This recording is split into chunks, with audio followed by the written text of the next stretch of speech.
हसीन, जवान, भला की खूबसूरत, ऊपर से नीचे तक बस कयामत ही कयामत।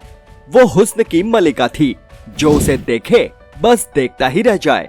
उसने पूरी दुनिया में अपनी सुंदरता की धाक जमाई और मिस वर्ल्ड बनी। वो सपनों की राजकुमारी से भी सुंदर थी। वो करोड़ों दिलों की धड़कन थी। उसने अपने लिए हजारों रंग बिरंगे सपने सजा रखे थे, लेकिन उसकी जिंदगी सपनों की तरह रंगीली ना होकर बिल्कुल अंधेरी, एकदम स्याह थी। फिल्मों में आगाज तो किया, लेकिन उसकी लंबाई उसकी दुश्मन बन बैठी। करियर उड़ान पकड़ता उससे पहले ही वो क्रैश हो गया। फिर 7 समंदर पार के एक बिजनेसमैन के लिए उसका दिल धड़का। सोचा अब सेटल हो जाते हैं, लेकिन अफसोस जिसे वो अपना मिस्टर परफेक्ट समझ रही थी, उसी ने उसकी जिंदगी नरक से बदतर बना दी। शादी होते ही उसकी जिंदगी जहन्नुम बन गई। वो उसे जानवरों की तरह मारता, दिन रात पीटता था। यही नहीं, वो उसे अप्राकृतिक यौन संबंध बनाने के लिए भी मजबूर करता। आखिरकार पूरे 5 साल झेलने के बाद उसने तलाक ले लिया। हम बात कर रहे हैं साल 1999 की मिस इंडिया और मिस वर्ल्ड का ताज पहनने वाली युक्ता मुखी की। आज के इस वीडियो में हम आपको युक्ता मुखी की लाइफ से जुड़ी तमाम बातें बताने जा रहे हैं। वीडियो बहुत इंटरेस्टिंग होने वाली है, तो बने रहिए हमारे साथ इस वीडियो के आखिर तक। युक्ता मुखी का जन्म 7 अक्टूबर 1979 को बेंगलुरु में एक सिंधी फैमिली में हुआ था। हालांकि उनका बचपन दुबई में बीता।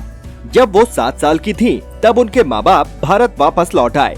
इस बार उन्होंने मुंबई को अपना ठिकाना बनाया।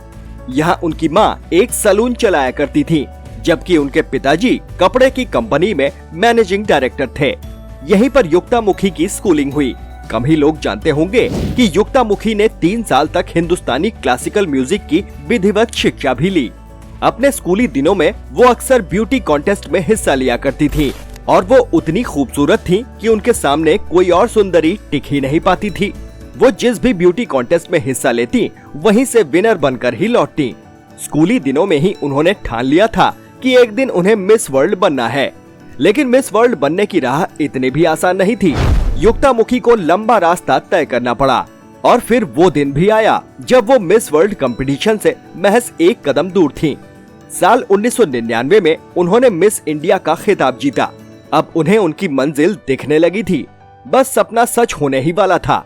इसी साल होने वाली मिस वर्ल्ड कॉन्टेस्ट में वो भारत को रिप्रेजेंट करने जा रही थी। उनके पास मौका था खुद को साबित करने का। उनके पास मौका था पूरी दुनिया में भारत की खूबसूरती का डंका बजाने का। और आखिरकार वो दिन भी आ गया।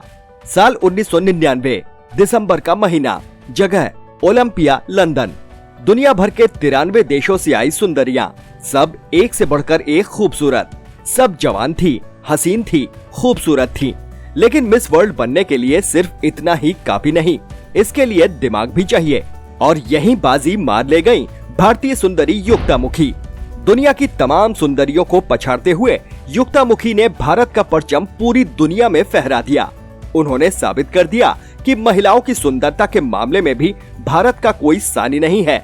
जब उन्हें मिस वर्ल्ड का ताज पहनाया गया, तब उनकी खुशी का ठिकाना नहीं था। वो अपने सपनों को सच होते हुए देख रही थी। उन्होंने न सिर्फ अपना सपना पूरा किया, बल्कि अपने देश का नाम भी रोशन किया था। वो मिस वर्ल्ड बनने वाली चौथी भारतीय सुंदरी थीं। युक्ता से पहले ये खिताब रीता फारिया, ऐश्वर्या राय और डायना हेडन जीत चुकी थीं। आगे बढ़ने से पहले एक छोटी सी रिक्वेस्ट, आप सबके सहयोग से हमने चैनल पर 2500 से भी ज्यादा सब्सक्राइबर का आंकड़ा पार कर लिया है। अब हम निकल पड़े हैं मिशन 10,000 सब्सक्राइबर पर। आपका एक सब्सक्रिप्शन हमारे मनोबल को कई गुना बढ़ाने का काम करेगा।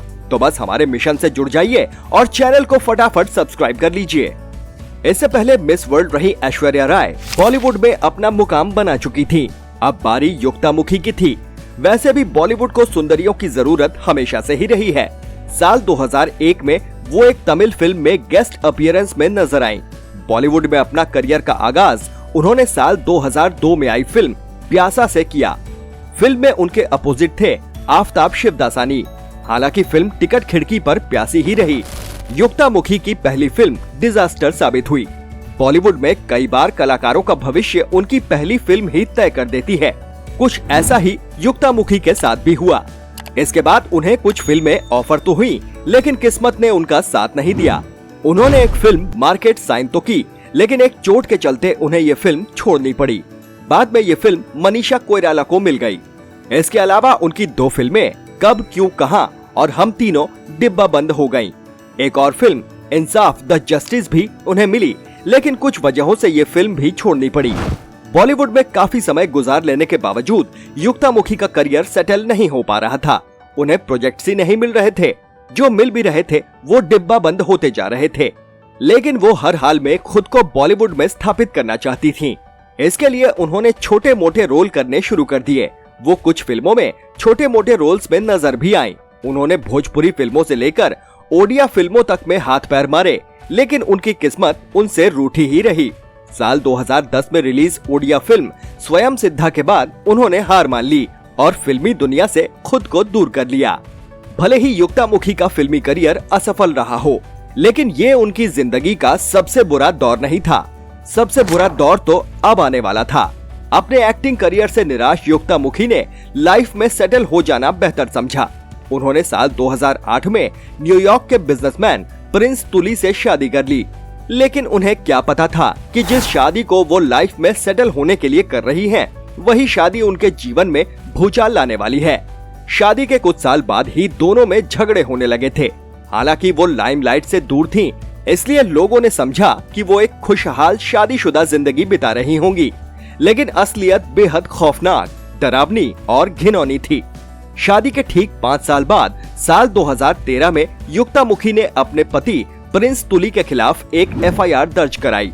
उन्होंने अपने पति पर ऐसे सनसनीखेज आरोप लगाए कि हर कोई हैरान रह गया। आरोपों के मुताबिक उनका पति उन्हें दहेज के लिए प्रताड़ित करता था। इतना ही नहीं, वो अक्सर उन्हें जानवरों की तरह मारता पीटता था। जब इन सब से भी उसका मन नहीं भरता, तो वो युक्ता के साथ जबरदस्ती अननेचुरल सेक्स भी किया करता था। हालांकि युक्तामुखी जैसी समझदार पढ़ी लिखी लड़की इतने साल तक कैसे अपने ऊपर इतना अत्याचार सहती रही, ये सोचने वाली बात है। साल 2014 में दोनों में तलाक हो गया। बेटे की कस्टडी भी युक्ता के पास ही है। युक्तामुखी ने साल 2019 में फिल्म गुड न्यूज में छोटे से रोल से एक बार फिर बॉलीवुड में वापसी की कोशिश की, लेकिन उसके बाद से वो रुपहले पर्दे से दूर ही हैं। खबरों की माने तो फिलहाल वो दिल्ली में फैट मुखी बर्गर के नाम से एक रेस्टोरेंट चेन और युक्तामुखी सिडक्शन के नाम से फैशन स्टोर चला रही हैं। युक्तामुखी के सफर पर आप अपनी राय कमेंट बॉक्स में जरूर लिखिए। अगर वीडियो पसंद आया हो तो प्लीज इसे लाइक करिए और ज्यादा से ज्यादा लोगों तक शेयर भी करिए। चैनल पर नए हैं तो फटाफट सब्सक्राइब करिए और नोटिफिकेशन बेल दबा दीजिए। फिर मिलेंगे एक नए वीडियो के साथ। नमस्कार।